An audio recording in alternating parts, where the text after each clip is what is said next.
Now, one of the key events leading up to Armageddon is the drying up of the Euphrates. When this river dries up, it provides a path for a great army from the east to cross the Euphrates easily as they make their way to the valley of Armageddon. Now, Armageddon can only be described as the war of all wars. The Antichrist will gather all of the people under his evil influence. These people who are loyal to the Antichrist will form their armies to wage war against the people of God. In this battle, Revelation 19 tells us things like, "Then I saw heaven open, and a white horse was standing there. Its rider was named Faithful and True, for he judges fairly and wages a righteous war."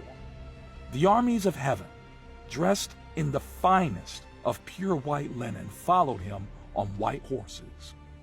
Then I saw the beast and the kings of the world and their armies gathered together to fight against the one sitting on the horse and his army.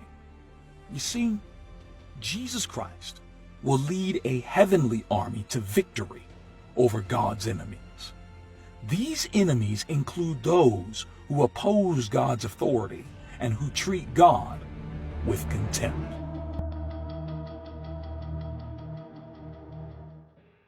A room full of Christian students were asked the question, "How many of you believe in signs and wonders?" Someone quickly said, "It depends on who they're from, the devil or Jesus." The professor responded and said, "Regardless of who they're from, how many of you believe that signs and wonder can happen?" All the hands went straight up. He then asked, "So you believe that Jesus Christ can perform signs and wonders?" Class was in agreement. Yes, he can. Then the professor asked, "Do you believe that the devil can perform signs and wonders?" Students hesitantly answered. With no real conviction about the answer to this question, most students put their hands up. Then the professor said boldly, Matthew chapter 24, verse 24. "For false Christ and false prophets will arise and perform great signs and wonders, so as to lead astray, if possible, even the elect."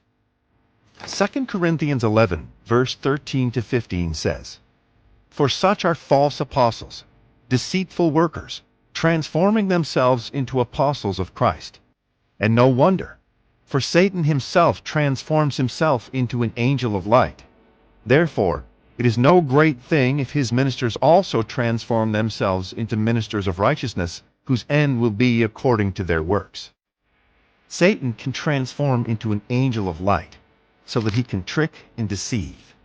You see, many people believe that only Jesus can perform great signs and wonders. However, this is true of the devil as well. The Bible says, "My people perish for a lack of knowledge." And if you don't have the knowledge that's in the Bible, the knowledge that reveals how the devil is capable of performing great signs and wonders, then how will you distinguish the work of God and the work of Satan? 2 Thessalonians chapter 2, verse 9 and 10 says, "The coming of the lawless one is by the activity of Satan, with all power and false signs and wonders, and with all wicked deception for those who are perishing, because they refuse to love the truth, so be saved." Now hear that carefully. With all power and false signs and wonders, and with all wicked deception. Saints of God, there is a great evil among us.